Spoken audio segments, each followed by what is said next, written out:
we're looking at shale energy here in Ohio. And what we have done is we have some of the first data to come back of reconstructing genomes from these organisms that live 2,000 meters below the surface in rock. And the question we're asking is, how are they producing this methane that we're harvesting? And how is the methane they are producing impacted by the harvesting process, so by the fracking process?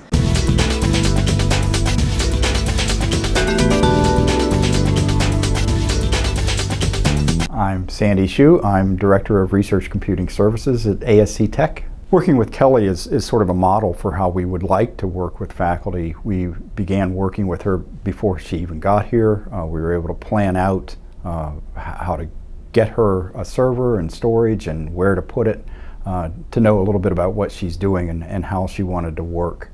Oftentimes in the past we walk into a lab that's been in operation for several years and gone through iterations of grad students who have created their own solutions.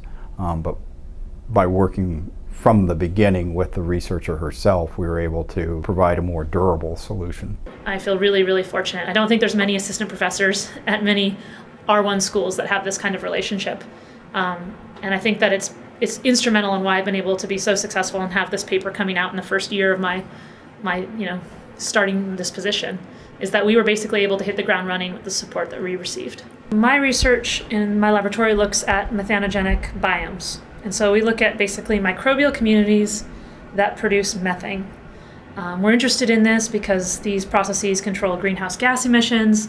They impact the ability of your gut to absorb nutrients, and they're important for energy in the form of shale. So all relevant environmental processes. Our lab uses a combination of systems biology tools, which is basically omics. So we use genomic techniques, transcriptomics, to go into systems and generate hypotheses about how organisms live. And all of that is computationally intensive. Once we have those hypotheses, then we go in and test those hypotheses using more wet lab and biochemical tools. So we are expected to do both and speak both languages. What I tell people when they ask me, about my experiences at Ohio, because it can be pretty daunting as an assistant professor just to start. There was no system in place. But I think one of the ways that I've learned to look at it now, with the help of Sandy and others, it's a system now that we've really crafted for me to be really efficient. The kind of support and the infrastructure that we've built is ideally suited for our workflows.